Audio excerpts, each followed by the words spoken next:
नमस्कार। बिहार लोक सेवा आयोग के द्वारा जो TRE-4 का वैकेंसी जारी कर दिया गया है, आज 18 अगस्त 2026 को नोटिफिकेशन आ चुका है TRE-4 का। तो यहाँ पे प्राइमरी का, जूनियर का, TGT PGT सारी वैकेंसी आ चुकी है। सभी विषयों का जारी कर दिया गया है। अब यहाँ पे हम देखेंगे कि क्या क्या कितने बहुत सारा अपने अपने विषय का सीट है, तो आप लोग को भेज दूंगा, ग्रुप में देख लीजिएगा। अब यहाँ मेन चीज़ है कि किस तरह से पैटर्न क्या होगा पेपर में, किस तरह से प्री में क्या पूछा जाएगा, मेंस में क्या पूछा जाएगा, तो उसके बारे में मैं चर्चा कर देता हूँ। बाकी योग्यता बता ही दिया था पिछले वीडियो में।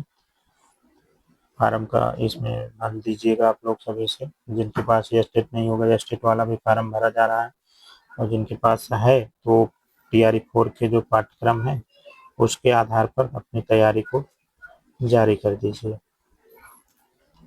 तो यहाँ पे आगे दिया गया है तो मैं बता रहा हूँ। बाकी और भी किसी का कोई डाउट होगा तो आप लोग पूछ लीजिएगा।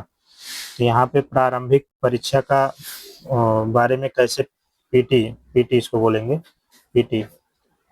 प्रारंभिक परीक्षा होगा, सामान्य अध्ययन विषय की होगी, वस्तुनिष्ठ प्रकृति होगी। वस्तुनिष्ठ यहाँ पे दिया गया है, तो वस्तुनिष्ठ प्रकार का होगा, मतलब MCQ बेस्ड होगा।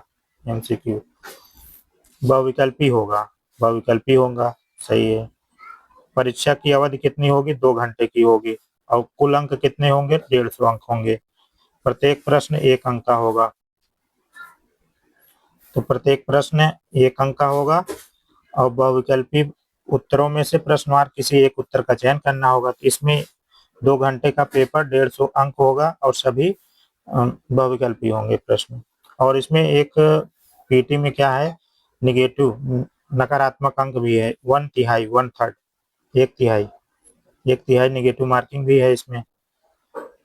तो 150 अंक 2 घंटे का पेपर है फ्री वाला, 1/3 निगेटिव मार्किंग है।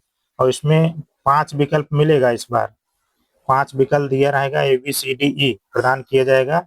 ABCD में से कोई एक विकल्प का चयन करते हैं तो अंकित करते हैं, तो अभ्यर्थी का प्रश्न का उत्तर, अगर जैसे कोई नहीं देना चाहता है तो विकल्प ई का करना अनिवार्य होगा, उसको कोई छोड़ना नहीं। विकल्प ई, अगर प्रश्न आप नहीं कर रहे हैं अटेम्प्ट, तो विकल्प ई तो भरना ही होगा सभी के लिए।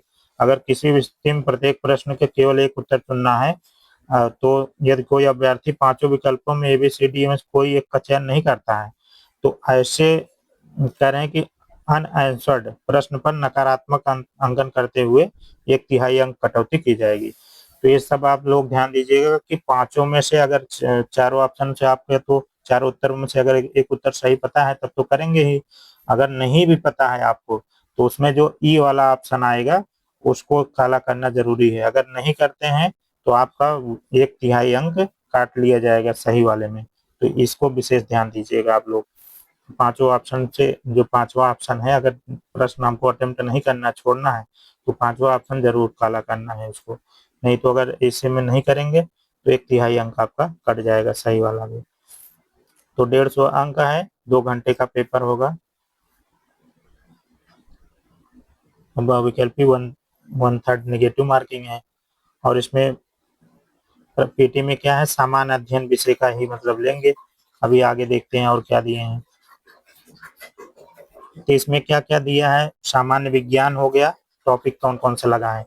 सामान्य विज्ञान है राष्ट्रीय और अंतर्राष्ट्रीय महत्व की समसामयिक घटनाएं। तो जनरल साइंस है, सामान्य विज्ञान है, और राष्ट्रीय अंतर्राष्ट्रीय करंट अफेयर्स लगा हुआ है। भारत का इतिहास लगा है, और बिहार के इतिहास की प्रमुख विशेषताएं, सामान्य भूगोल, और बिहार के प्रमुख भौगोलिक प्रभाग हैं, और यहाँ की जो बिहार में प्रमुख नदियां महत्वपूर्ण हैं। और भारत की राज्य व्यवस्था, संविधान लगा है। आर्थिक अर्थव्यवस्था, इकोनॉमिक्स, आजादी के बाद बिहार की क्या अर्थव्यवस्था है, उसमें प्रमुख परिवर्तन जो हुए हैं। भारत का राष्ट्रीय आंदोलन लगा हुआ है। अब बिहार का योगदान एवं समान मानसिक योग्यता को जांचने वाले प्रश्न होंगे। तो इसमें थोड़ा रीजनिंग टाइप का भी कुछ आ जाएगा, मैथमेटिकल रीजनिंग जो आता है, या तो वैसे रहेंगे, वो भी रहेगा। बाकी जीएस वाला पार्ट रहेगा पीटी में। और इतना इसमें दिए हैं, बाकी और देखते हैं क्या है। सामान्य श्रेणी का जो 40% इसमें क्वालिफाइंग मार्क्स हैं, न्यूनतम मतलब 40% पाना अनिवार्य है।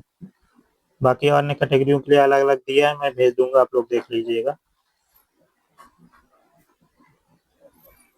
और उसके बाद फिर यहाँ पे पीटी में क्या दिए हैं, जैसे अब यहाँ पे दिए हैं कि प्रारंभिक परीक्षा प्राप्तांक में अधिमानतम में प्राप्तांक मुख्य परीक्षा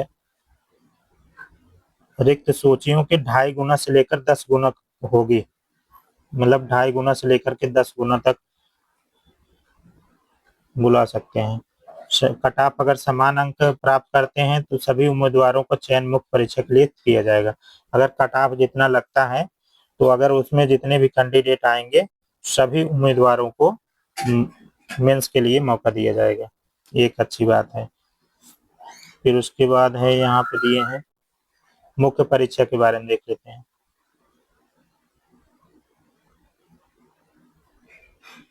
अब इसमें मुख्य मेन जो मेंस वाला पेपर होगा वो भी वस्तुनिष्ठ ही होगा।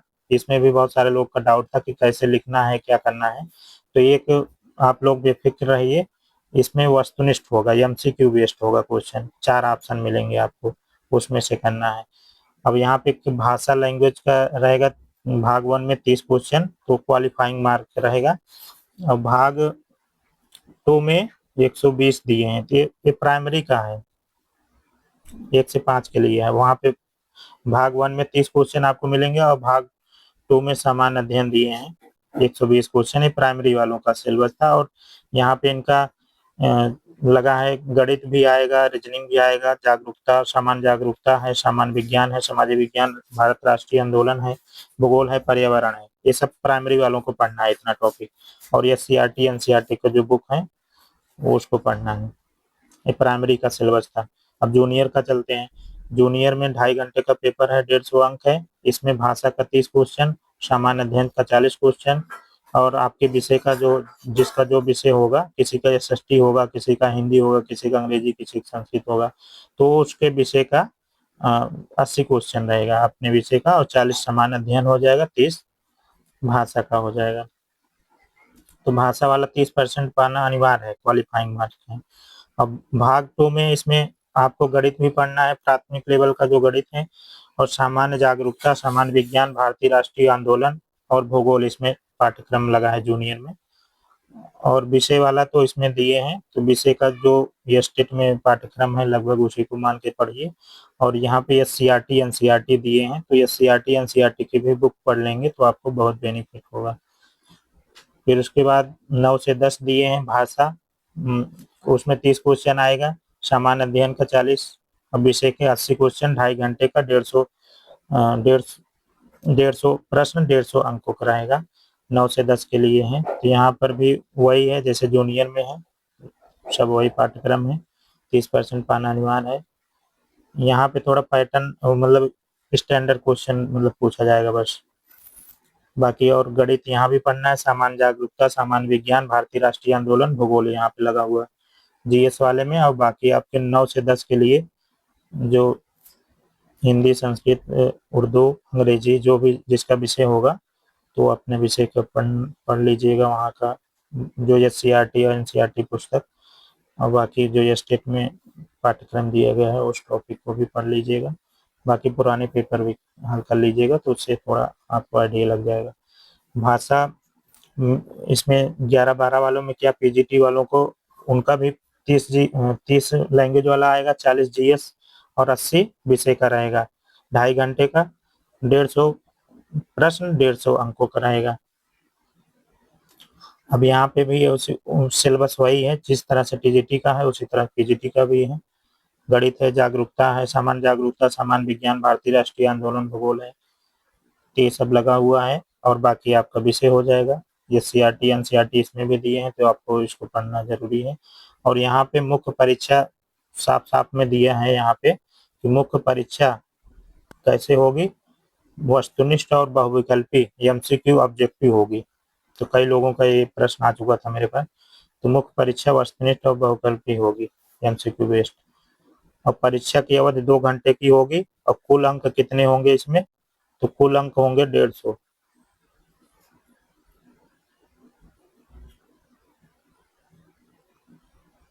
तो कुल अंक 150 होंगे।